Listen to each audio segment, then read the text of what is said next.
All right, so we can go ahead and get started. Thanks everybody. Filling in for Sue tonight, but we'll just go ahead and get started. So the first, I guess the call to order, there we go, there it really is, fake start. Go ahead and get started. We can start with the roll call. So Billy, I think that'll turn it over to you. Okay, thank you. Yes, I see Kathy Boyle. Is Nakia Burton Tucker here? Don't see Nakia. All right. Denise DeSimone, I see you.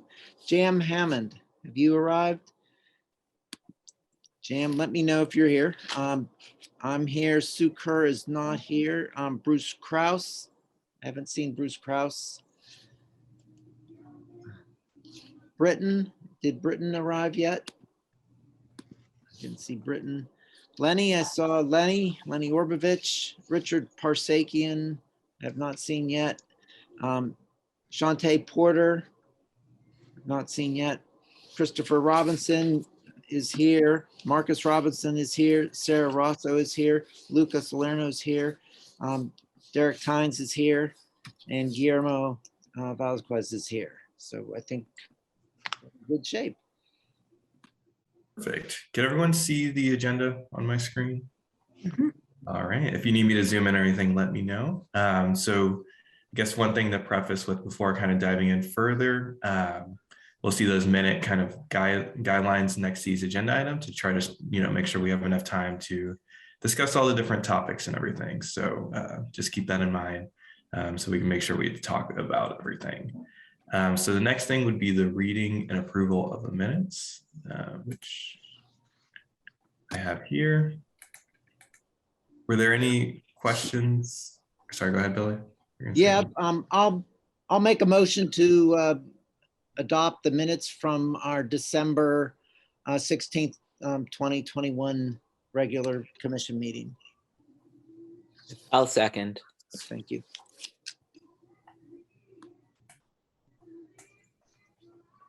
All those in favor? Is that it, the next part? Aye. Well, we can do it that way. That's easy. If you can. I guess, yeah. Are there any objections to the minutes, or I'll rephrase it that way before?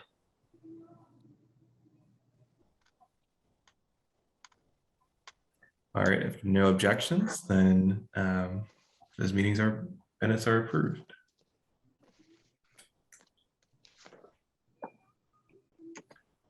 So moving into the reports of officers, boards, and standing committees. The first one from the co-chairs, just an update on different conversations with the members, the different commissioners. All right, so I guess I'm happy to sort of give a brief update.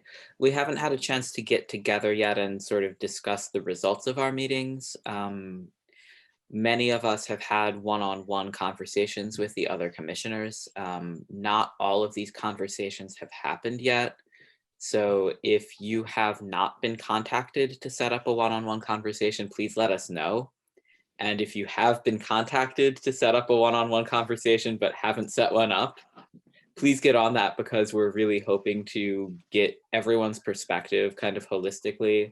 This will help us kind of understand where we're headed as a commission, what individual people's priorities and hopes and feedback are.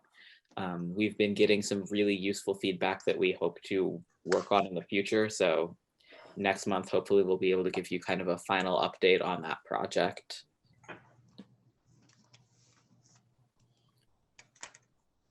That sounds good. Any questions or further comments? I'm sorry, Luca, did you say that if we haven't heard anything that we should contact you all? Yeah, I would say if you haven't been asked to schedule a conversation, just email the three of us and we'll figure it out. Okay, thank you.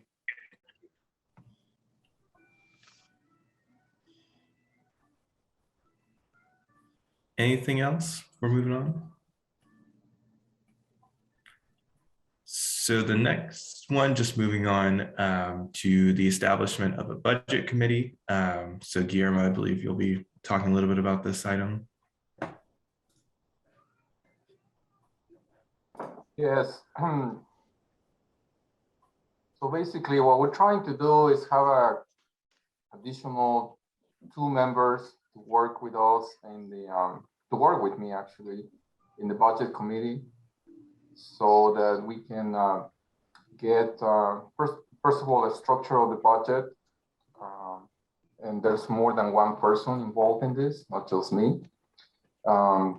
Making sure that we follow the guidelines of the city for the uses of the money. That's going to be very important.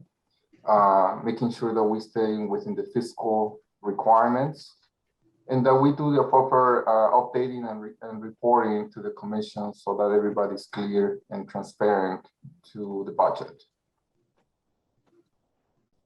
Overall, those are the main areas. If there's anything else that I missed, please, or anything that anyone would like to add, but that's what I see as the main components of this subcommittee.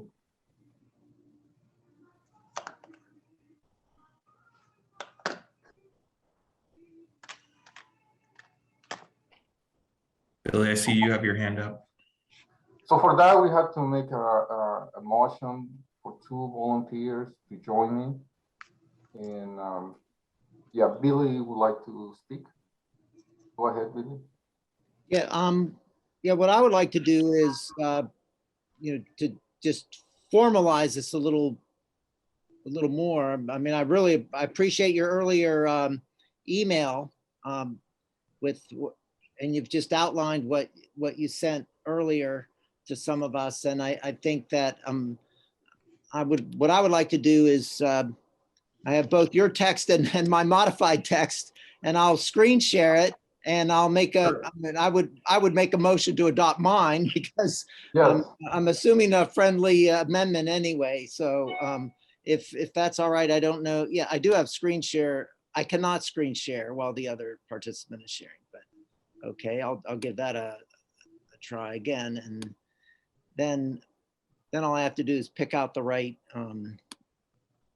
document to share. So I don't know how visible this is to you because of my screen, but can you see this or do I need to do something? Yeah, we can see. Okay, so the in blue, the second section is what Guillermo has just stated. My text, I think, just tidies it up a little bit to preserve the full commission's authority on approving allocations prior to expenditures. So what he just said, I'll read with my modifications, and if he thinks I've gone too far, he can stop me. But I make a motion then to establish a budget committee of the commission to develop a draft budget that identifies allocation categories according to the goals and programming of the commission, and to produce and update the commission's budget pending approval by providing clear rules and recommended guidelines for budgeting process and uses of funds, and to ensure and maintain fiscal responsibility in accordance with the City of Pittsburgh guidelines. And I will add another one. The committee will be a minimum of 3 members of this commission. Is that okay, Guillermo, with that? Yes.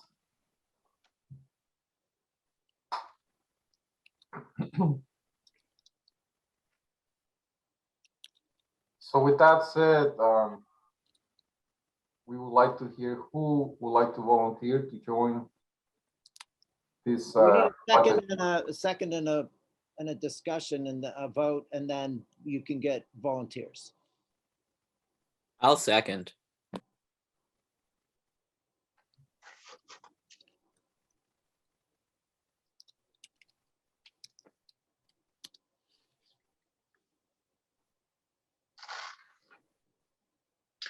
This will be a permanent committee in addition to the ones that were spelled out in the bylaws. That's my understanding. There's going to need to be, I mean, the members can change obviously, but there would need to be a budget each year annually, and it would need to be overseen as Guillermo. I mean, his his 3 points are spot on. I mean, he really identified the right regulations on doing a committee. But yeah, it would be a standing committee of the commission. Billy, I think you mistyped there in the last one. Instead of the commission, shouldn't it be the committee? Will be a minimum of 3 members of the commission. There. Thank you. You're welcome.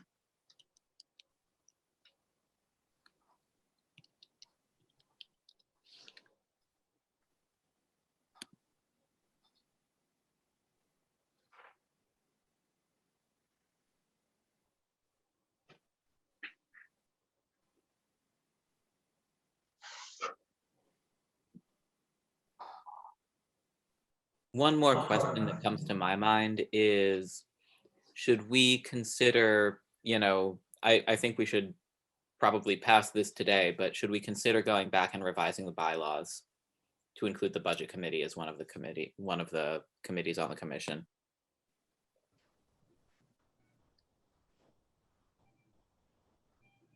I think that makes sense, Luca.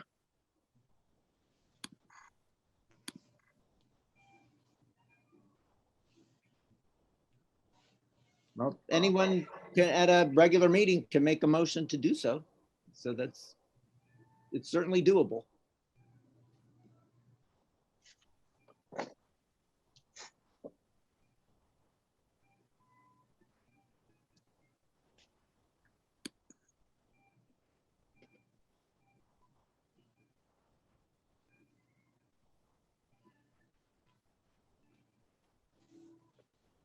So I move that we create a standing and permanent budget committee in addition to those spelled out in the bylaws.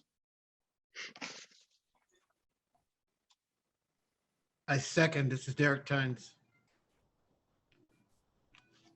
Well, when there's a motion on the floor, it's out of order to offer another motion unless it's an amendment to the motion on the floor. Is it an amendment? Yeah, Go ahead, Luca. can we make it a friendly amendment that this language should also be included in the bylaws of the commission?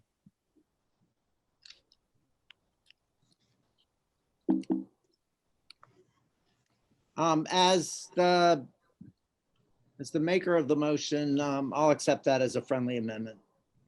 But I yield to Guillermo on this because I'm kind of stealing his language and made the Yes, motion. and we only have 5 minutes for this section, so I think it's important that we select the. If we all agree on those 3 bullets that Billy has very kindly helped me to polish, and now we would like to know who can participate. If people don't feel ready to do that, please do let us know. And if we are, then let's just see who can participate. Well, why don't we do this? Let's just go to a vote on this. I'll add in on the, as a friendly amendment of another bullet and to incorporate the language into the bylaws. And what we can do is, because this might not be the exact language, we have to look at the bylaws and just, for formatting and stuff. And I'll send that out after this is adopted, and we can approve. If we have to tweak any language, we can approve that next time. But let's just do that and then do a vote now so that we can establish who's going to be on the committee.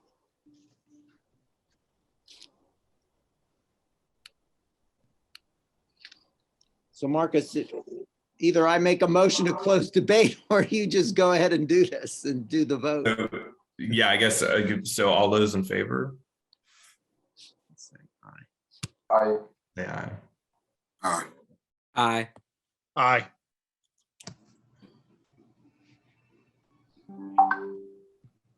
Any objections? All right, so I believe this passes. So Guillermo, I guess going back to you. So who would be interested in participating on this committee?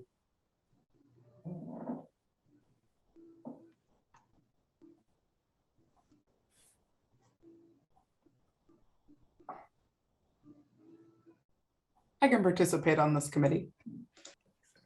Thank you. That was That's Sarah, who said that? Was that Sarah, Sarah? yes. Yeah, okay, I'm taking notes.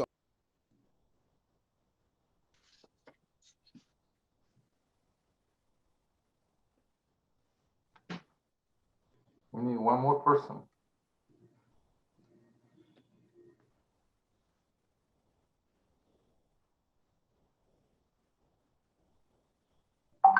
I'll volunteer.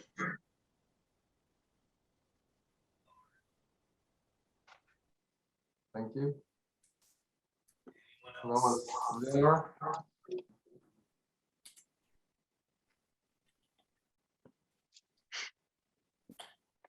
All right. Anything else you would like to say, Guillermo, before moving to the No, next one? I think we will just circulate communications to see when I can get an update from the city, and we will be informing the commission about any updates, and we will internally talk about when we want to meet and how we are going to structure based on the bullets that Billy suggested and outlined in the bylaws whenever that happens. Thank you. Sounds good. Thank you. So moving to the next two, I have those. So I'll start with the Facebook page first. So I'm just gonna I've just sent out now the link to the Facebook page. My plan is to post these YouTube links to the meetings as well. But so that link that I just sent out, you should be able to access and follow the Facebook page, which ties into the next one I have in terms of the social media working group. One of the plans is for this group is to, to start thinking about what content we want to post on it, and also thinking about some of the larger policies and things we want to consider around our social media use. So we're supposed to have our first meeting earlier this week, but we're had a little bit of miscommunication. So we're going to set up a meeting. We did a little bit of informal planning through a Google Doc that I can also send out as well if people want to have, provide any feedback or information in terms of our work plan for it. But the goal is we'll have monthly meetings to talk about different things relating to social media and our outside communication. So if anyone is interested in who's not already on that email group, feel free to just send me an email and I can add you to the list for the social media working group. So I'll pause there. So in terms of Facebook page, any kind of questions or maybe comments about that as well?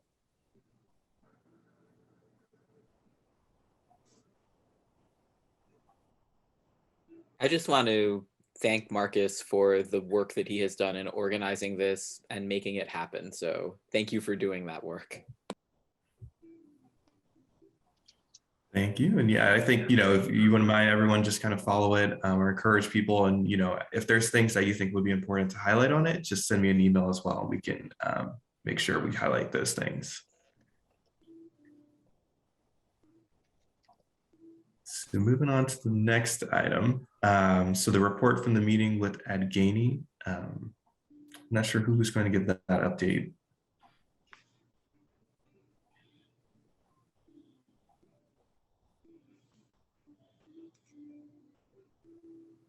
Well, I can share some insight with that. Apologize. The meeting with Ed Gainey, I believe, went quite well. We had the opportunity to be able to share some information with him regarding the scope of the commission, and some of the current projects that we have worked on and some things that may be potentially upcoming. And so we just had opportunity to be able to speak with him to get a better understanding of what his vision is for the city, of course, which is very close in alignment with what we're looking to accomplish here with this commission as well. And just had an opportunity to be able to help, really establish a collaborative working, relationship with him and also his administration. So I think the meeting went quite well. I think it was effective, and we certainly look forward to working with them as we continue to forge this work ahead as well. But anyone else who would like to share a little insight about that meeting who attended, you're welcome to do so also. Yeah, I'll quickly add that we made the point near the end of the meeting that there was an interest by this commission to have a meeting with him that included the full commission. And that there might need to be a meeting, an interim meeting to establish an agenda where he meets or his aides meet with the co-chairs or whoever's necessary to be there and establish an agenda. But the next meeting, we did communicate that we wanted a meeting with the full, with all the commissioners present and the new mayor. What was their response?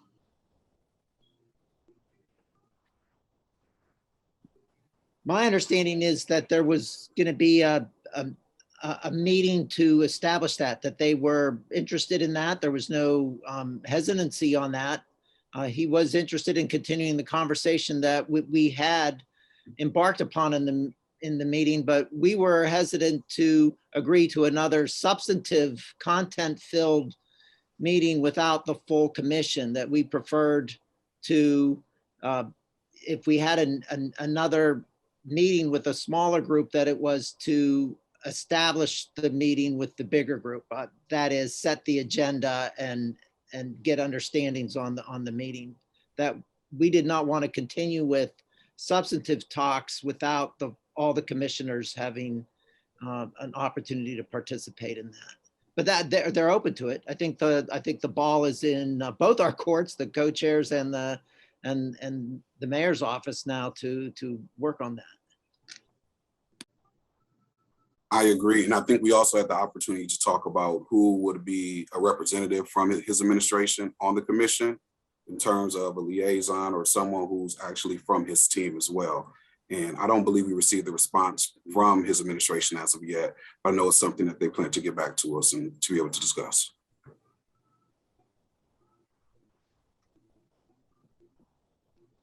Who else was in that meeting besides us, besides the mayor? I was. And Kathy Boyle also attended. No, I'm asking who from the mayor's team was there?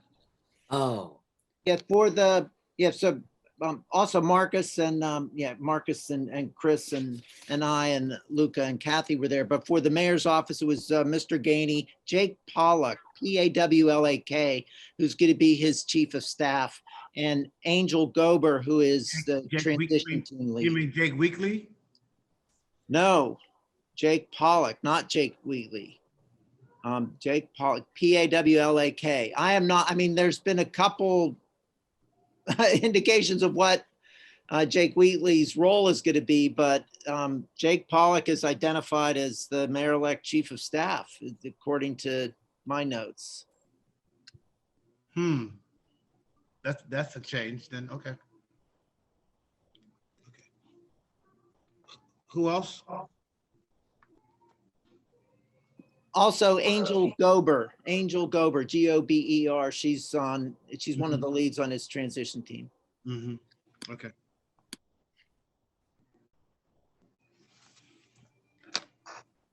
Thank you.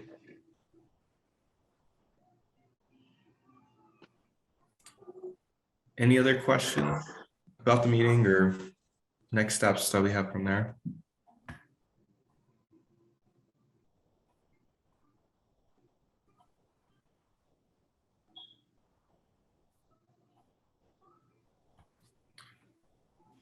All right. If not, moving on to, there are no reports of special committees.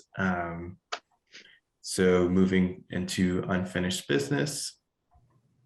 City Council Committee assignments, redistricting committee. I believe Billy was, I don't know if Bruce Cross is on, but if Bruce was going to give an update on some of that, or if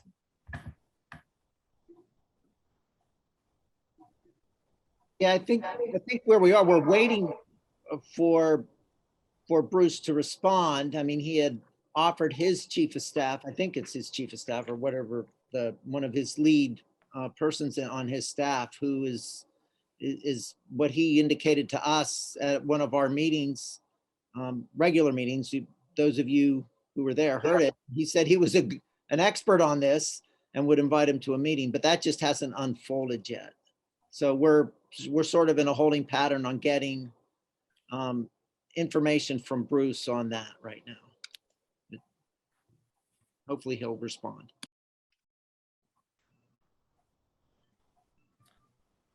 All right.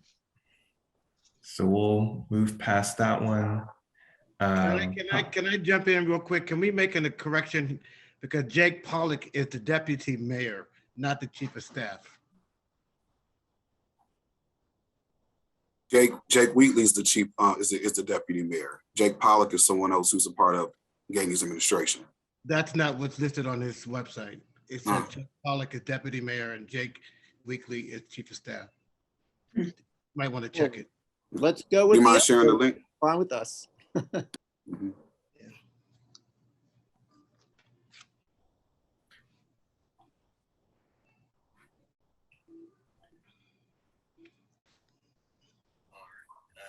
Going on to the next one, conflict of interest. So I Well, Marcus, believe, I'm sorry to stop. This will only take, what I'll do is, let's, since, we took notes, you took most of them, Marcus, and I, added to them.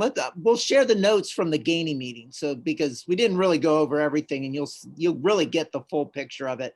And I'll take the title off of Jake Pollock, and whatever his title is, we'll let them sort that out. But Jake was there. Jake Pollock, not Jake Wheatley, was present. We know both of them, and it was definitely Pollock. And Angel and Ed were there. But we'll Okay, send all out right. the notes so you have the full thing. Thank you.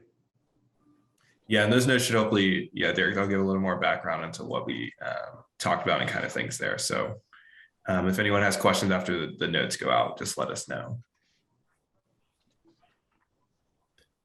All right, conflict of interest. Luca, were you, I know we had, I don't know if this one was your item.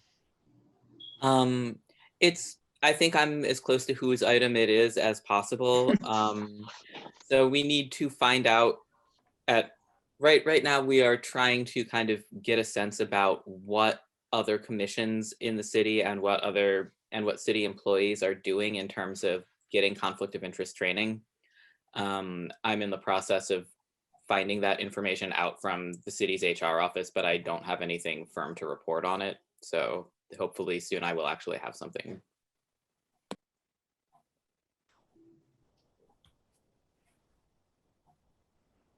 That sounds good. Anyone have anything to add or any experience on conflict of interest with other commissions? I would say check in with Leanne Davis if you haven't yet with the Ethics Commission.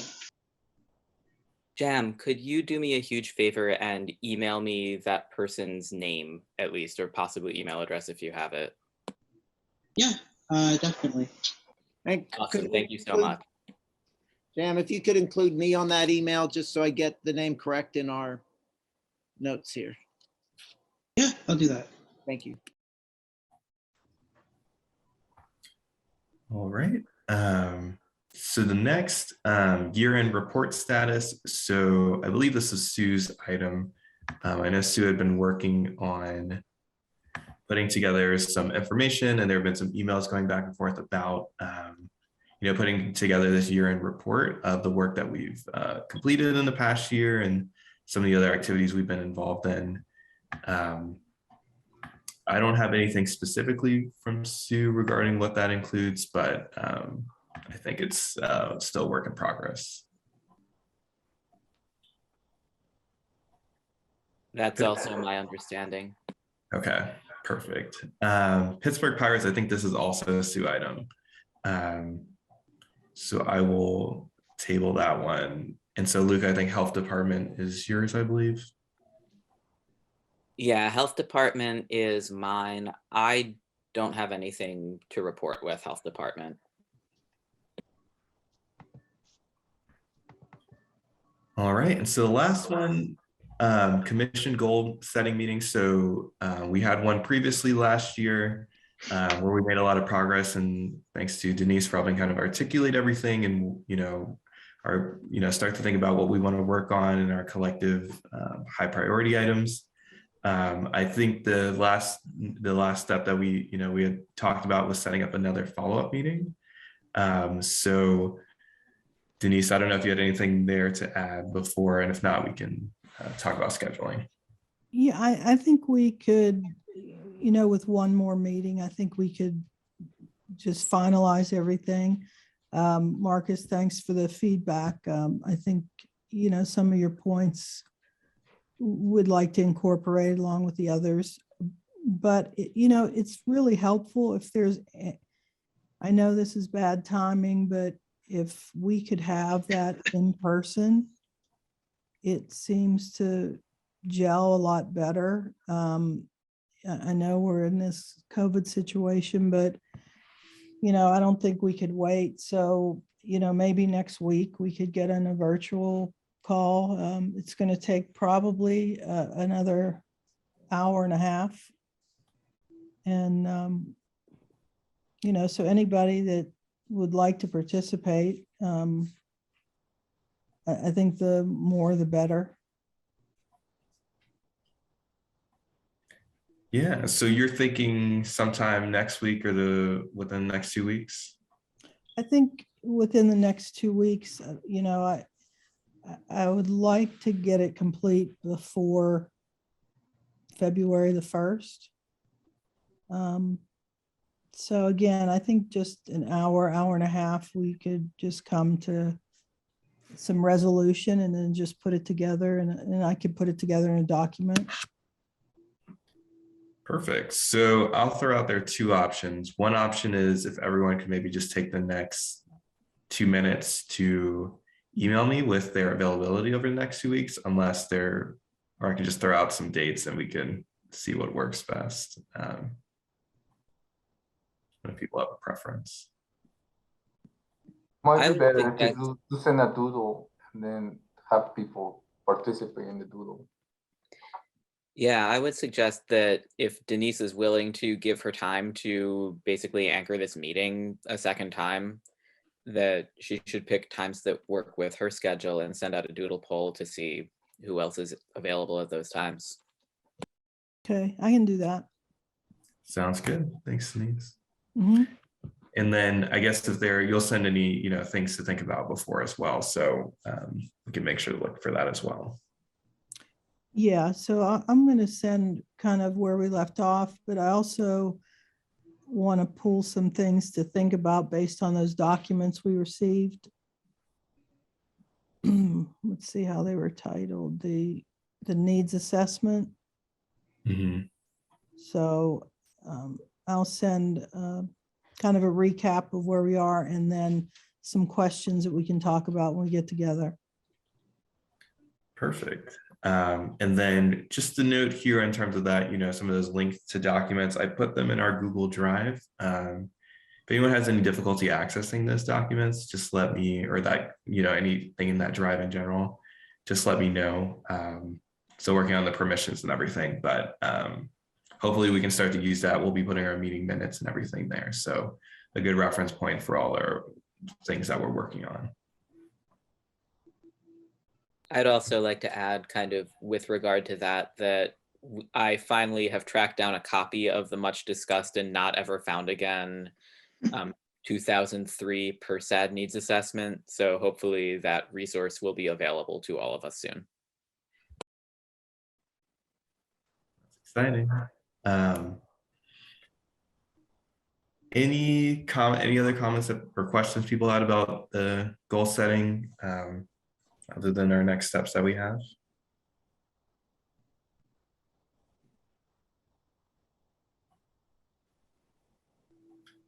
Okay. Moving into new business, the first item is just confirming our regular meeting schedule for 2022. So I think we had, kind of talked a little bit about maybe the third Thursday of the month. I don't know if that feels, or third Thursday of the month from 5:30 to 7 p.m.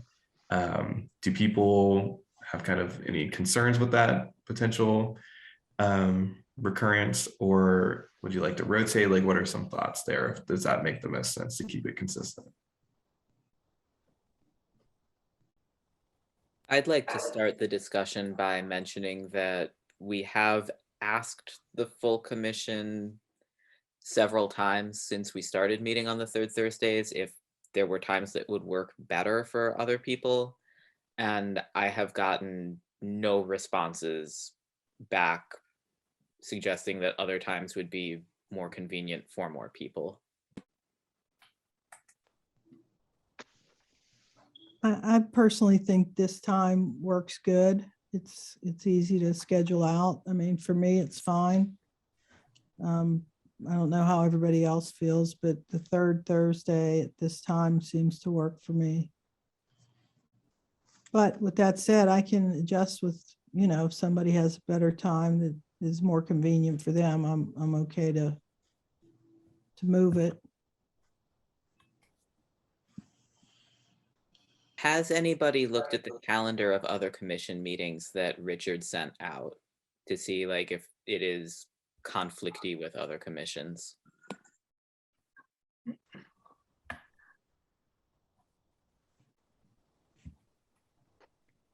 I haven't looked.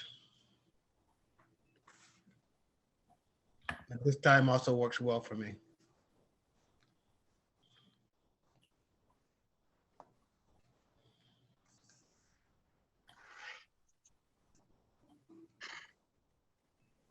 So, Billy, I don't know if we need a vote for establishing the meetings to be the third Thursday. I think we should. Okay. I'll do that. I move that our regular commission meetings be held on the third Thursday of each month from 5:30 to 7 p.m. Second. Third. Fourth. All those in favor?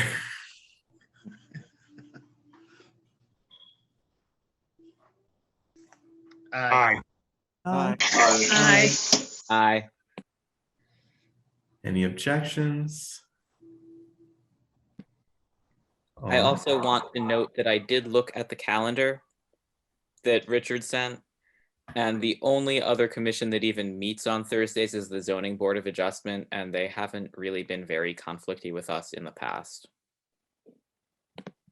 That's good to know. It's fine.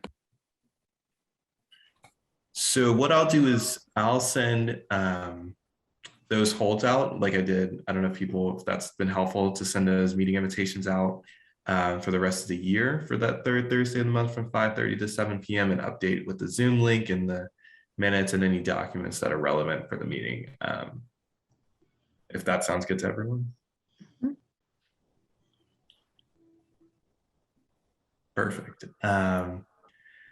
So moving into the next topic, COVID policies and socials. I don't fully remember who was going to lead this one.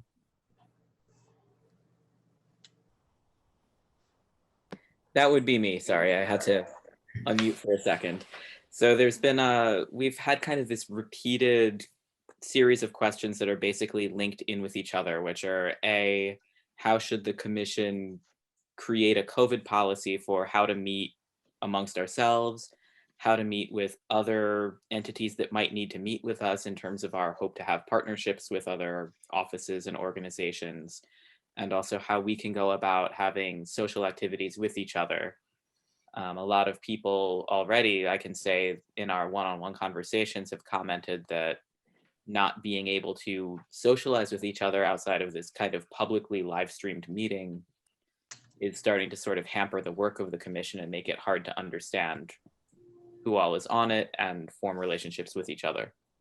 So actually, if I can share screen, I did make a draft of some policies that could guide us in interacting with each other and with other entities. So let me, sorry, it's taking me a little minute to find everything on this thing. All right. So am I actually screen sharing? Can you see what is on my screen? Yes. Awesome. So I want to make it clear that this is a policy that's just for commission business. And obviously none of us should be trying to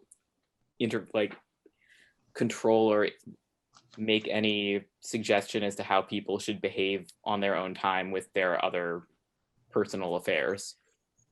But in terms of COVID safety, my proposal is that we should meet virtually. Like, all of our business should be held virtually until the end of the pandemic, basically until we're not in like a crisis situation with public health and hospitals and schools and whatnot.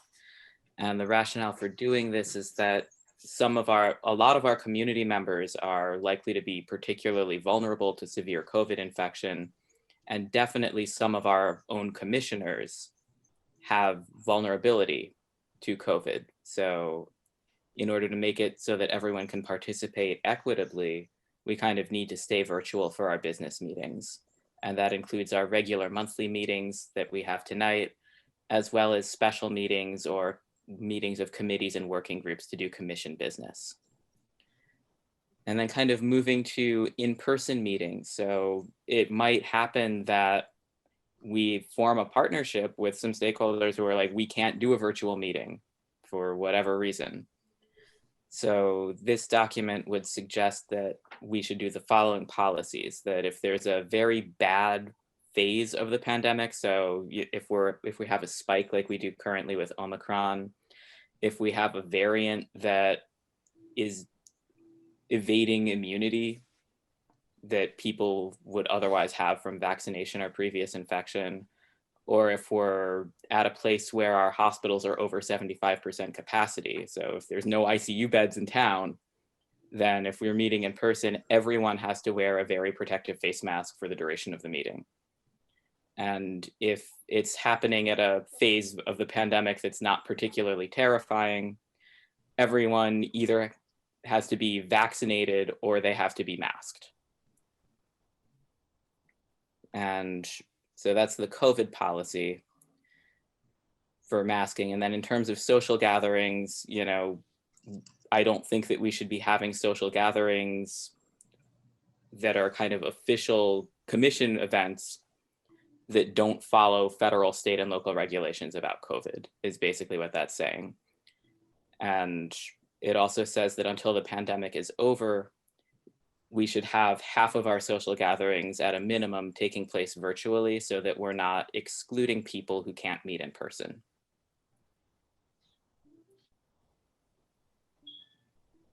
And then kind of moving on to the social gathering part of the document, I'm saying that social gatherings are different from business meetings, right? Social gatherings are just, let's hang out and get to know each other. We're not getting business done. And if we're organizing social gatherings, we don't have a social committee. We might choose to have one later, but if we don't, then anyone could probably decide to propose and host a social gathering. That's not something that, you know, any one person has the, you know, exclusive authority to do.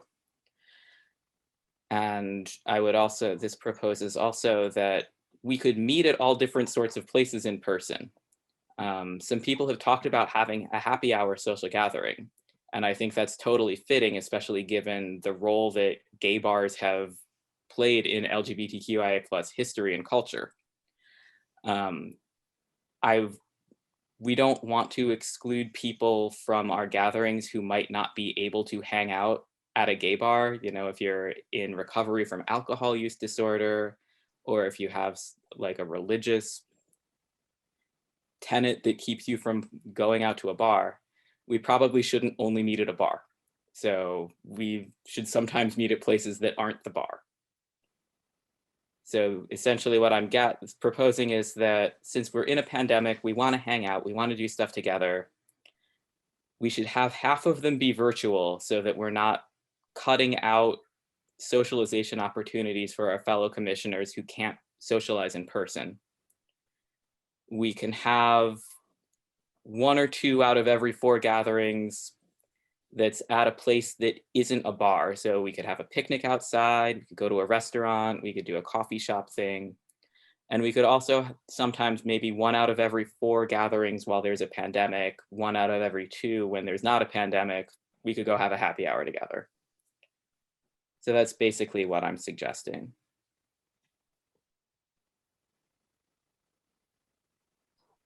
And I guess I'm making a motion that this be how we conduct ourselves in terms of COVID and socialization.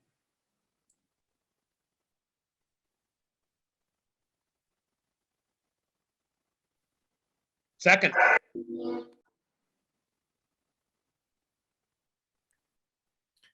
Any further discussion or comments before a vote? Is this on Is the, this- it looks like it's on the Google Drive, is that correct, Luca? I don't think that it is on the commission's Google Drive. I shared it with the executive committee some time ago. Is this something that everyone has had a chance to look over, or is this the first time we're all seeing it? I think this is probably the first time that the full commission is seeing it. So I'm also totally willing to, put it off until next month and share it with people so they have more time to read it. I don't know if anyone else would like to do that. I basically, as far as whatever the commission wants to do, I don't have a strong opinion. My only note was I have gotten conflicting feedback about whether or not public commissions can have entirely virtual meetings at this point, or if we have some obligation to hold a public space. For example, the commission, my commission, has a hybrid meeting, and we hold a space where people can attend the meeting. None of our commissioners are in there, but the commissioners are on kind of the screen, and anyone could come in and view it and have public comments if they wanted to, if there was some reason that they couldn't join virtually. And the reason that we're doing that is because we've had some feedback saying we're allowed to have a fully remote meeting, and some feedback that says, no, you're not allowed any longer to have a fully remote meeting because of changes in policy that exempted us from having to have a fully remote meeting during the pandemic. So I don't know which way is right. It might make sense to look more into that if anyone has a concern that we might be doing something that's not appropriate under the Sunshine Act.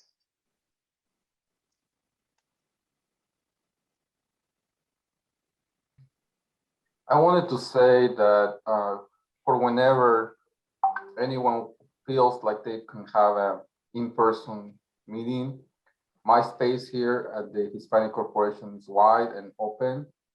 And I just hosted an event for some Carnegie Mellon folks back in December. Everybody wears masks. So the place is there. I just wanted to make sure I put the place out there. That's an option in the future.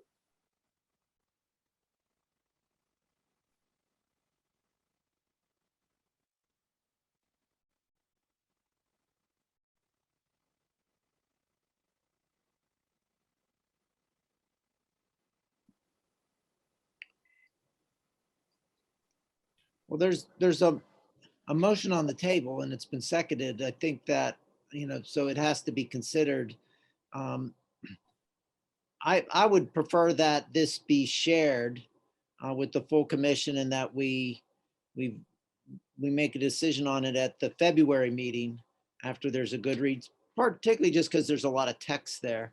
That would also give us an opportunity to look into the things that JM raised in his comments, which are interesting. And it raises the question, let's just say there never had been a pandemic. Where would we be right now? I wonder, would we get a designated spot to convene by the city? We should ask them for that, because at some point, maybe that will happen. Maybe we can do that in the interim also. Yeah, so can I just table this and give people more time to review it?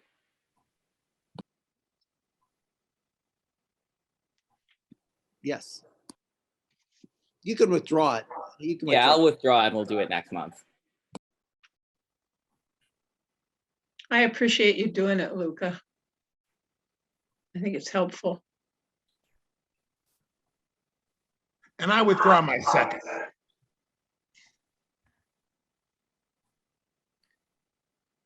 All right. So the next item there on the next last item I have for new business is Kathy, if you wanted to talk a little bit about the LGBTQ plus housing for seniors. Sure, thank you. I don't know if, Luca, did you send out this Oakland Pride page that I sent to you? Yes. I never received that. Oh, did it go to Marcus and Billy? I think Maybe. it was attached to There it Donna. is. There it is. Thank you. Yeah. Okay, well, This is everybody. good. For those of you who don't know, to get into any kind of financially supportive housing for a senior in Pittsburgh takes 2 to 3 years.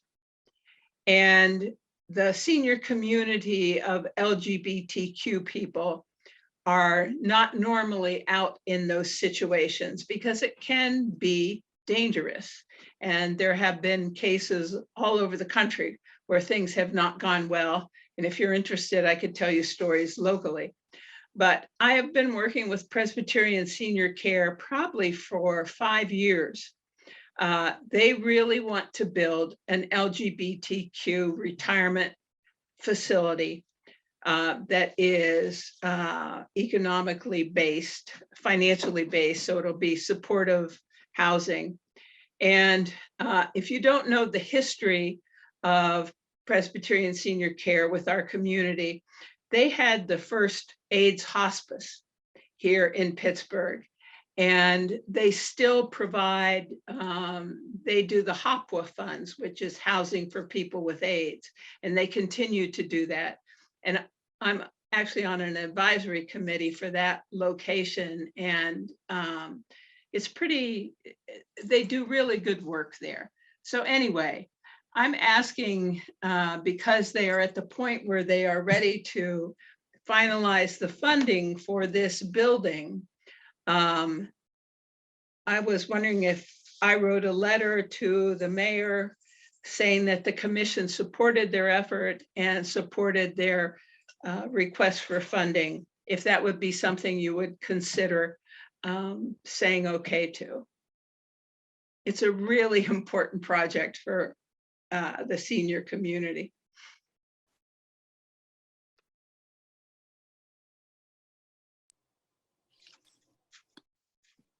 Well, I think we would. I can't imagine us not supporting this. I think that, you know, the letter should include some of the, you know, to educate all of us. I think since you mentioned some things that happen locally, if you're free to give some information on why it's so important in the letter, I think that would be very important in terms of the letter itself being an educational tool around this issue. I can give you a quick example. In one of the, not in Allegheny County, but one of the counties bordering Allegheny, a gentleman I was working with had been very popular in his senior high rise, was, you know, president of the residents council, would go to bingo and drag, and everybody loved him. Well, a woman moved into the high rise who was homophobic and horrified that he was there and open about it. And so she began leaving nasty notes publicly on his door. So the residential manager told my client that he was upsetting the high rise by being bullied, and so he had to move.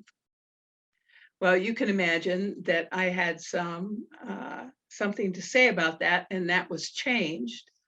But that's just a perfect example where kick the gay guy out, you know, because people are upset about it.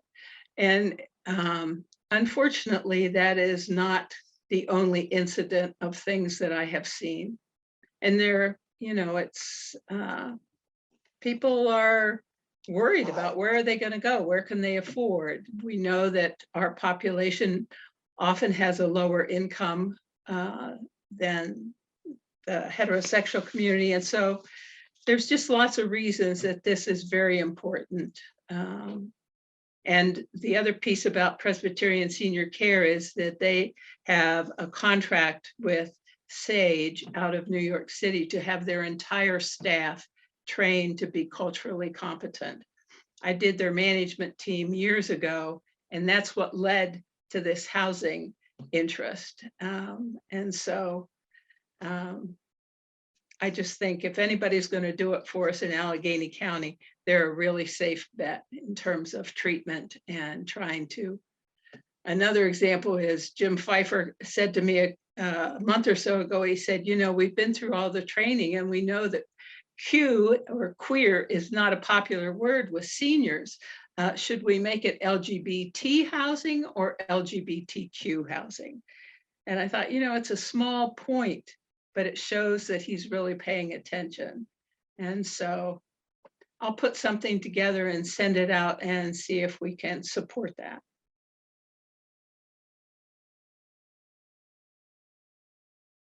Anybody have any questions?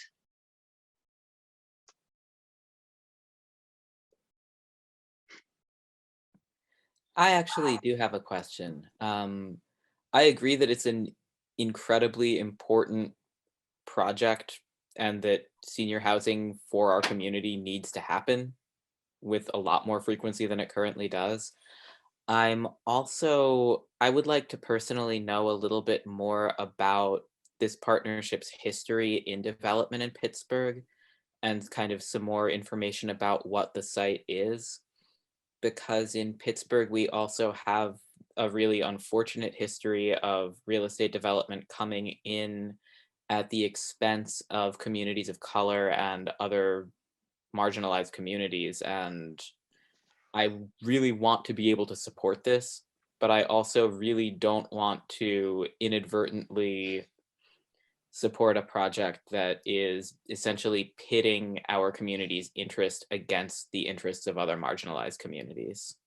Well, I can tell you that the location is in Oakland. When you come off of 376 going into Oakland, across from what used to be a hotel there, it might still be a hotel. There's an empty piece of land that has UPMC written out in bushes, and that's where it's going.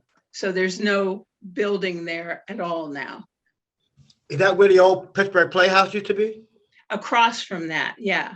Okay, yeah. Kathy,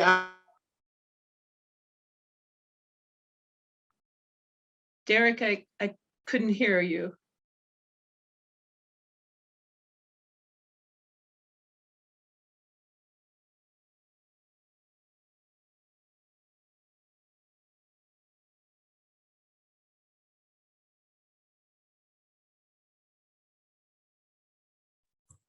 Kathy, I'll add that, I definitely think this is a great project. Certainly, it's something that can help to be able to meet some of the various needs of individuals within our community. So I think it's definitely an awesome project for our city.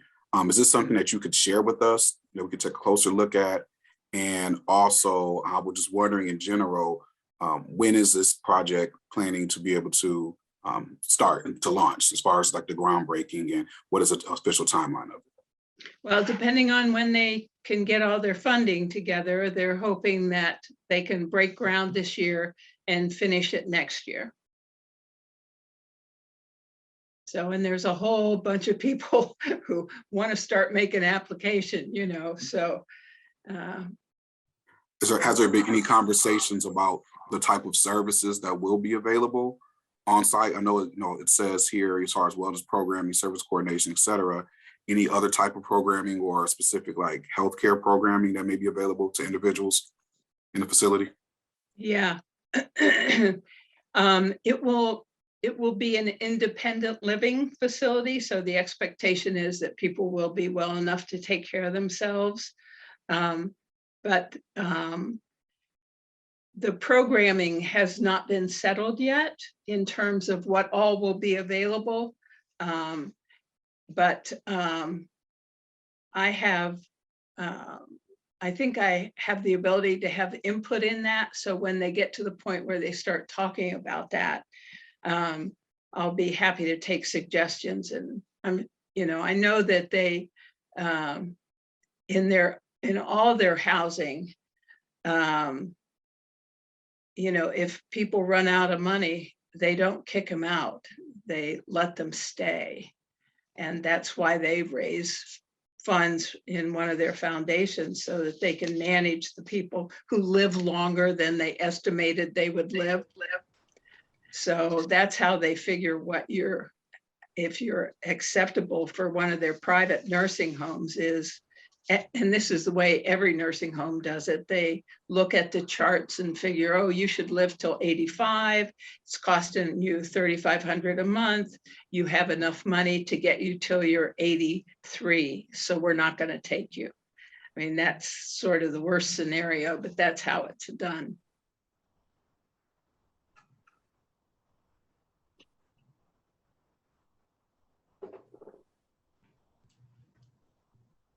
I don't know if you heard me, Kathy, but I wanted to applaud you. Did you hear that? No, I didn't, but thank you, Derek. I appreciate that. It's a really, it's a really important project to me to get it done. I applaud you because this is a major issue even in our region. So I just, not just for gay people, of course, but also for people of color and for people that are economically challenged. It's a huge issue. So to have a facility specifically for LGBT, regardless of wherever it is necessary. And I think we should definitely stand with you and stand as a commission in support of that. That is a major, major, major opportunity that will put us on the map in the city. Yes. And in a partnership with Presbyterian. They're so good. Thank you so much for all you do with this. Yeah, they actually visited the LGBTQ retirement place in Philly and one in California, so that they could really get a sense of what was working and what wasn't, what went well. So good. Yeah, they're pretty serious about making this a wonderful place for our community. Is there a projected date for the launch and for the completion? They're saying in winter of 2023, depending on when they can finalize all the funding. Wow, that is so good. Yeah.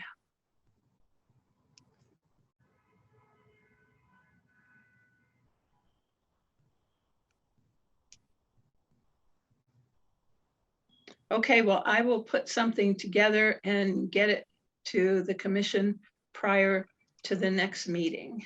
Is that okay, or should I do something differently? I think that's good. I mean, we typically looked at text before like approving it, so that's good. Okay. Thank you. Thank you, Kathy. So the last item for new business is just to, we wanted to have kind of a discussion regarding the violence that we've been seeing, especially early in 2022 in Southwestern Pennsylvania towards our Black trans community and just towards our LGBTQIA plus community as well. So I know Sue had shared a couple emails about this and we had a little bit of a discussion, but just to kind of talk a little bit about our response, how we, might envision ourselves responding to this, especially, thinking geographically for things, not just in the city of Pittsburgh, but in surrounding areas as well. So just wanted to open that up for discussion and maybe even comments or, things that people would like to talk through.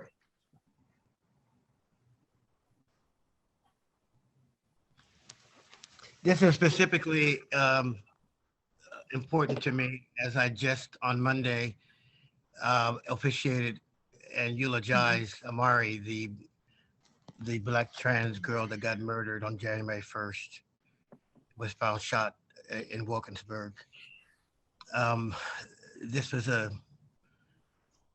something that we definitely need to spend some time on and address, because not only is there murder of trans people, but there's domestic partnership violence, domestic partner violence amongst the men, amongst the women. There's a lot of violence amongst the lesbian community, and I'm always seeming to have to show up and help put out fires. And I think we need to put this on our agenda going forward and look at ways to not just address murder, but violence within the home and violence amongst children who grow up to be adults who are troubled and end up with major addictions and problems because they're don't know how to cope with the violence that happened at home, or the children or the young people, the teenagers that are put out because of their sexuality in violent ways with their families. I mean, violence is just not murdering a trans person, but there's so many other violent acts that happen that cause trauma and that are causing ongoing traumas, that are causing ongoing dilemmas and situations for our queer community. So I think we really need to look at this further and figure out ways that we can support or address or create some avenues where people can find healing and hope, and help reduce the incidences of violence in the city. I have a new project called Faith in Blue, and it's pastors working with police departments. And one of the things that that we want to do is create training. So perhaps we can do a training to make people more sensitive around LGBT concerns and realities around violence in neighborhoods of color and neighborhoods, not just of color, neighborhoods everywhere, because it's just not in people. It's just not with people of color. It's everywhere. Maybe we can in the future do some trainings or offer some support groups for people who have experienced violation or violent incidences or relationships. But I definitely think we should, going forward, revisit this and make this a part of what we offer our communities as commission members.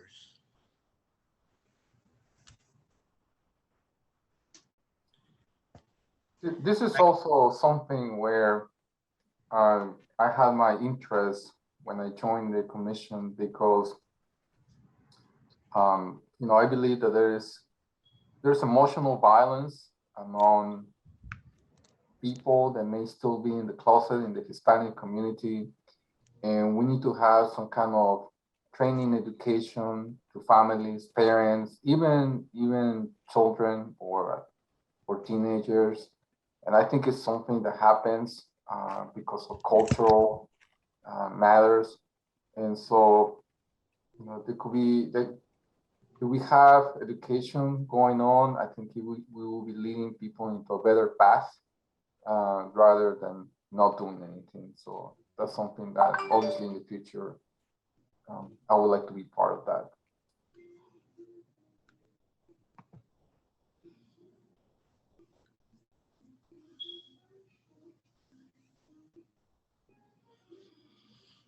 Yeah. And there may be opportunities for us, maybe not to create something, but maybe to partner with some agencies that are already doing things, already have some trainings, or may already have some resources in place. Maybe we can just have something as part of we talked about items on our website or on our webpage to have a list of resources for people who are either the victims or victims or the perpetrators. That's an opportunity for us to have referrals on our page to agencies that are doing, like PAR and other groups that are actively doing this work. Definitely that will be the model to go. I know that the Human Rights Commission is working with other entities to implement what they want to make sure it happens. I do know that there are already institutions in the Latino community that do education and work with families, but they need to have a frame of work that actually may may be good that it comes from the commission. Yeah. And to ask them to include that in their educational components as they are already working with families. You know, Yeah, things yeah, like yeah. that. Yeah, yeah. Yeah. Yeah.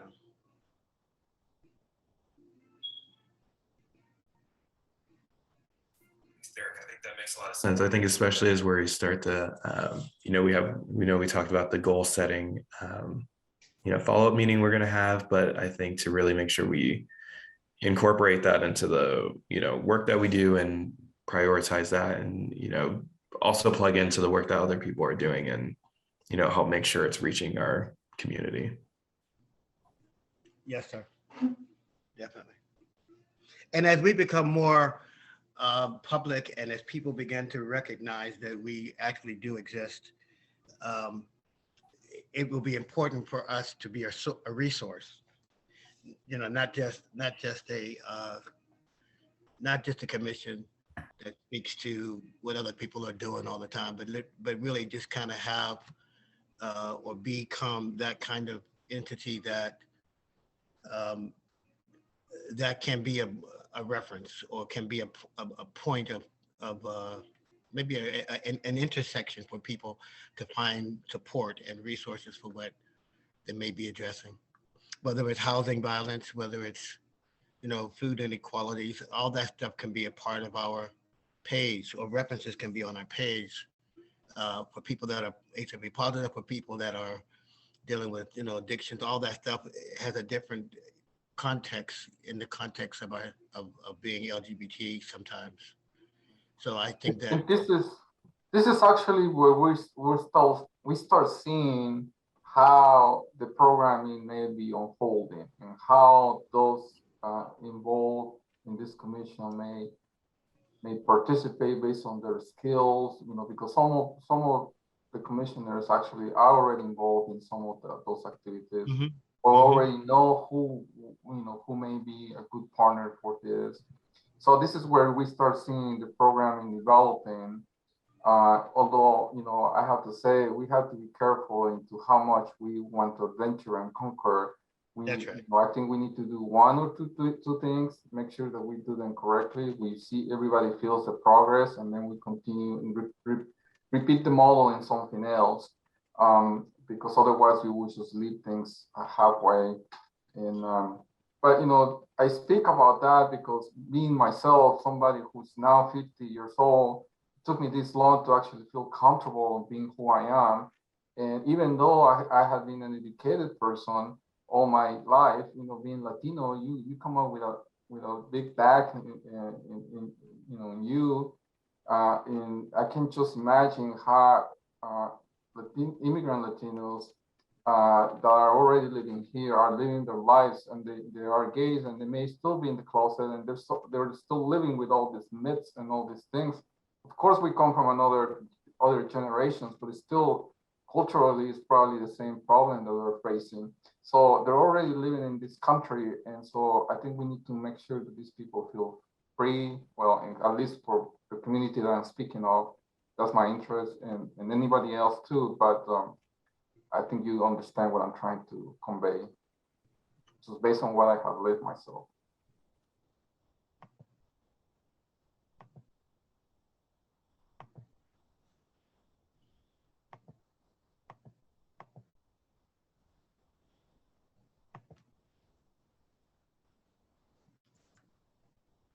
Thank you, Marcus. I think, if anybody, I think, this stuff, we have that email thread, but people, we'll have that goal setting meeting coming up. So if people have other things that they think about or ways we can incorporate this in, I think let's keep that moving. The last thing before adjournment, any announcements that people wanted to share that might be helpful just for the group or just to put out there? Any events or things coming up? The race summit is coming up. I don't know if anyone is participating in that, but it's out there, and if it'd be great if some of us could show up at the race summit. I will be there.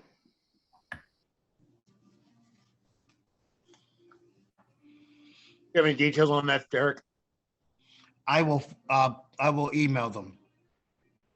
I'll email the flyer to you. Thank you. Mhm. Could you please email that flyer to the full commission? Yes, definitely.